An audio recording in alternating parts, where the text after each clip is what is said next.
Welcome back to Sports by GSMC Podcast Network. I'm your host, Jeremy Lapidus. Today is Tuesday, October 29th.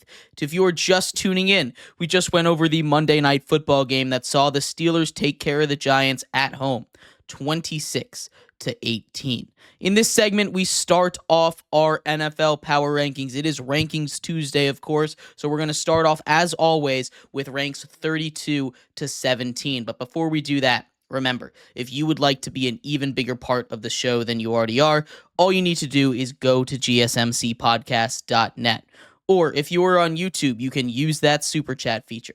If you do either of those two things, a message should pop up on the bottom of the screen for you, me, and everybody else around the world to see. If you do have a burning question about sports, anything at all that you would like to ask, go ahead and throw that in the comments. Throw it in the chat. I will get to it as soon as I possibly can. Appreciate everybody so much for tuning in, talking some sports with me here on a beautiful Tuesday, October 29th. But like I was saying, into the NFL Power Rankings for Week 9. Starting off at number 32, it is the Carolina Panthers. The Carolina Panthers at the bottom for the second week in a row. The Carolina Panthers continue to show that they have something, but it doesn't amount to much. That defense is if not the worst in all of football. They turned back to Bryce Young after Andy Dalton gets into a car accident and had been struggling the last couple of weeks. He comes out and puts up a solid performance against a good Broncos defense, putting up 14 points, even if 7 of those came in garbage time. It was a very good game from Bryce Young, one of the best that we've seen all season from him. If he can continue to play like that coming up in Germany this week against the Giants, that is going to be a big game to see what his future looks like with the Panthers, with another team. We will see as the trade deadline quickly approaches. The Panthers are number 32. At 31, it's the Las Vegas Raiders. The Raiders just continue to look horrible in just about everything that you could possibly expect them to look horrible in.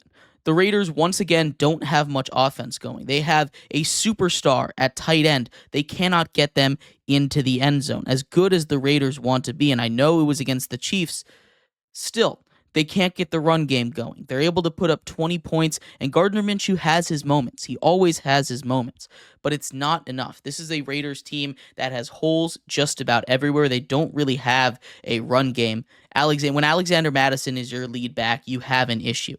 They need to go out, and they probably should be selling at the deadline. We will see, though. Raiders are 31. At number 30, it's the Tennessee Titans. They get maybe their best offensive game all season long. For the first quarter, at least, they were keeping pace with the super high-powered Detroit Lions. A Detroit Lions defense that, if you're able to keep pace with their offense, are beatable. They have a secondary that you can exploit, and we saw Calvin Ridley, especially in that first quarter, go for over 100 yards and almost 10 catches. That is a ridiculous stat line in the first quarter, and of course, they just can't capitalize on it after that. The Tennessee Titans are a defense that usually play better than that. It doesn't matter. This is a Titans team that has lots of holes. They've already started selling. They traded away DeAndre Hopkins. They traded away Ernest Jones. This is a team that is going to keep on going with its fire sale, and I think they're going to draft a quarterback this year. I think they've decided that Will Levis is not the answer. I know he didn't start this game, but I think they've decided he's not the answer. The Titans down 3 spots to number 30. The New England Patriots are up 2 spots, even after losing young rookie quarterback Drake May to a concussion. Hopefully he comes back, if not this week, then soon. They beat the Jets. This was a much better team. We've seen this matchup before, and we saw it with Jacoby Brissett before. We saw this matchup when the Jets weren't as high-powered on offense, when they didn't have Devontae Adams, when they didn't have Hassan Reddick, and yet the Jets lose this time. The Patriots learn from whatever mistakes they made in Week 3 against the Jets, and they make the change. The Jets, on the other hand, did not make the change. And maybe this is just the way that this division is going. Both of these teams have 2 wins right now. The Patriots, in my opinion, seem like they're in a better spot than the Jets are, which is crazy to say as a team that I had as a Super Bowl contender heading into the season. But the Patriots at 29, I liked what I saw, even without Drake May out there. They're playing like a much more together team, the team that we saw in week 1 that won against the Bengals. At 28, it's the New Orleans Saints. They're down 3 spots to get to here. They only put up 8 points, 6 of them on offense. Of course, 2 of those coming from a blocked punt, safety, weird special teams play that got them on the board first. They cannot move the ball on offense, point blank, period. They cannot move the ball. They played against a Chargers defense that is solid. Again, the Chargers defense is leading the league in as far as scoring defense goes right now, but a lot of that is based on who they have played. Aside from the Chiefs, they haven't really played anybody's offense that's super, out there, and they played the Chiefs when they didn't have any weapon to rely on, really. So this is a Saints team that needs a lot of work. We talked about it. They extended Alvin Kamara, which I disagree with. As good as Alvin Kamara can be, he is not going to be good enough to make this team a contender. So I don't really understand what keeping him around does for this team. They're very injured, though, so I'm going to give them a little bit of the benefit of the doubt. They're still playing awful football. Maybe if Derek Carr can come back, they can play a little bit better, be a little bit more respectable. But as it stands right now, the New Orleans Saints just look like a dumpster fire of a football team. At 27, it's the New York Giants. We just talked about them. Their defense is really good. They have a really good pass rush. Outside of that, they got nothing. The offense has no juice. You can, as much as you want Tyrone Tracy to be that guy, he has a concussion. We see them kind of hyper-fixate on one person in this offense. It was Malik Nabers, right? Since he's come back from concussion, he has 8 catches since he's come back in 2 weeks. He had 39 targets. He was leading the league. He had 11 catches, 12 targets in back-to-back games. He was the offense. Then he gets hurt. They take a little bit of a step back. A little bit of a step back from him. They turn to the run game in Tyrone Tracy. He goes off. Now he gets hurt. This is a team that needs to be able to spread the ball. Daniel Jones is just not the answer at quarterback. This is a team whose season, it doesn't really matter. They're going to keep losing games. It's not a good team, but by God, keep that defensive line together for when you get a quarterback, because if you get some kind of offense going with this defense, it is a problem. So do everything you can to keep Dexter Lawrence happy, and maybe put him in Defensive Player of the Year conversations. At 26, it's the other New York team, the New York Jets. All the way down at number 26. Oh, how the mighty have fallen, right? The New York Jets, like I was saying earlier, had come into this season with Super Bowl expectations. They have made desperation moves in 3 straight weeks. They are out of moves now. The Jets have nothing left to do. Aaron Rodgers is just not cutting it. He is not playing that same level of football that you need Aaron Rodgers to play if he's going to be the whole team. The defense is not playing nearly as good. Everything about this team has taken a step back with just about every single move that they've made. I think this shows a lot of what Robert Saleh was doing. I think Robert Saleh will get another job because of how hard the Jets have fallen. They just lose to the Patriots, a team that they dismantled the first time they played, a team that could not move the ball against them the first time they played.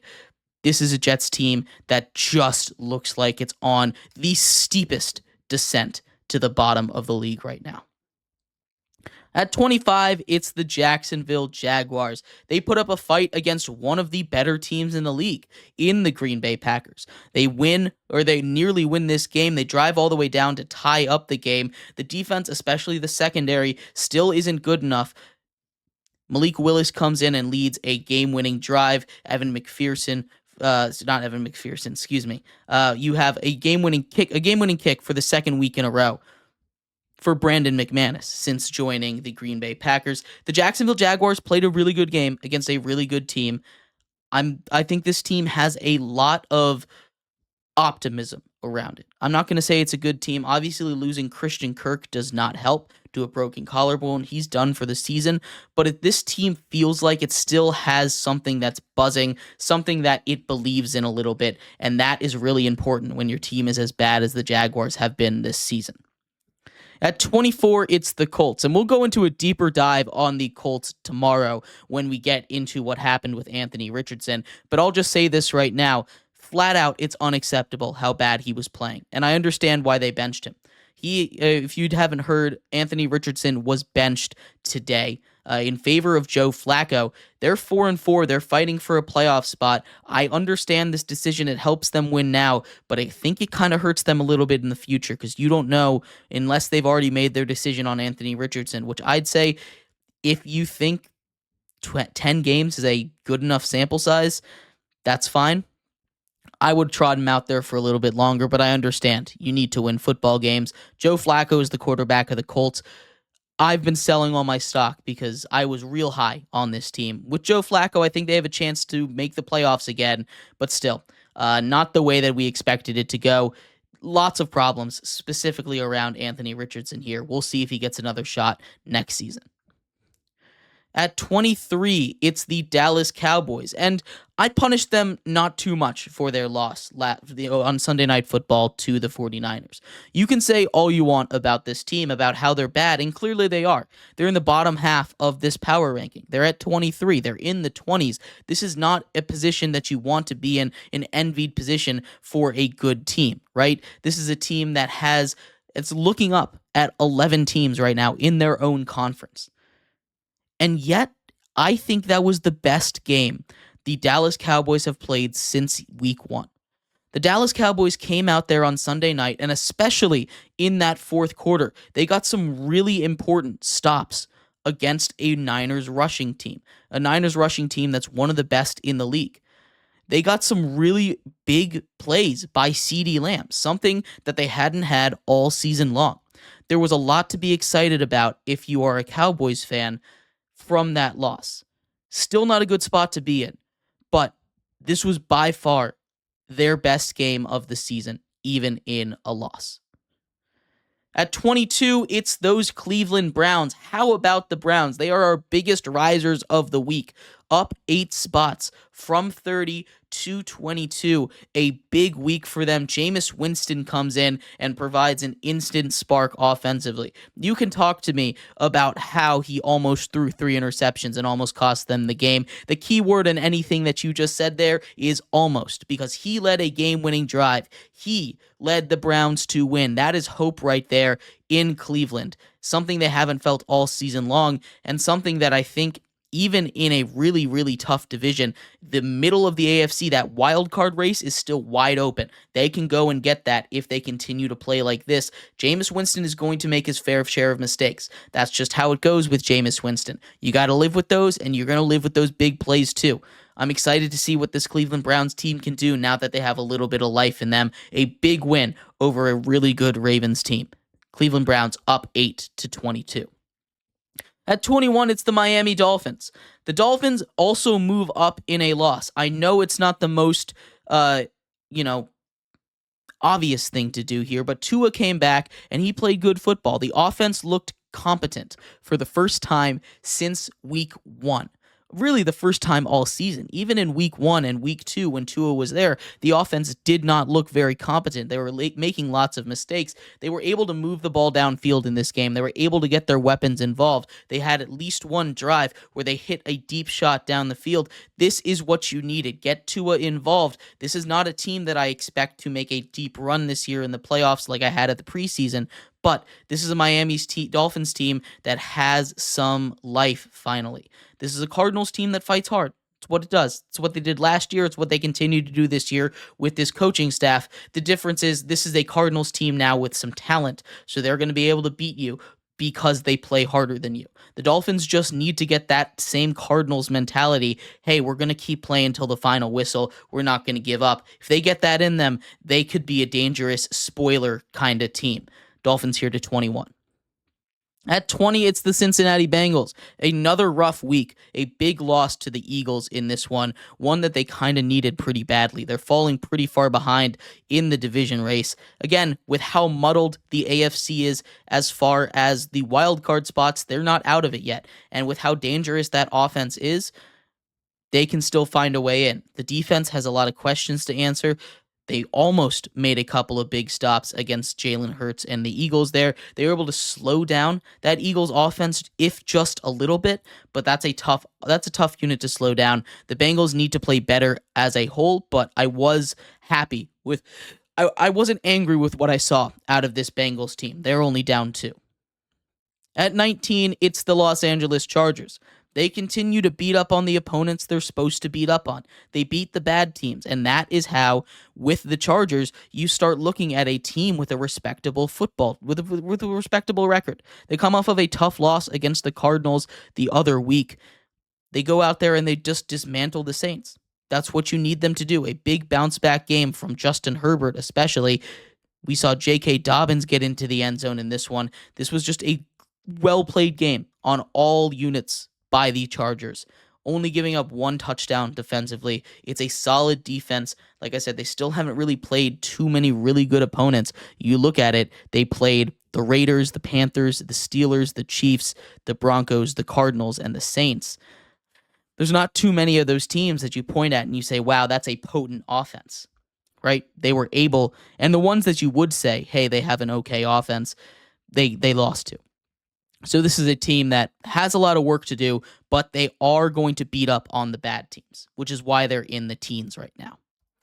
At 18, it's those Arizona Cardinals, another nail-biter for this team. They've now won 2 straight on walk-off field goals. Congratulations to the Arizona Cardinals. They play a hard-fought game, come all the way back in this one. This was a fun game in Miami. Kyler Murray's playing really good football. James Conner's playing very good football. They finally got maybe the best game out of, or the most consistent game out of Marvin Harrison Jr. against a not great secondary, but still, he was playing for all 4 quarters.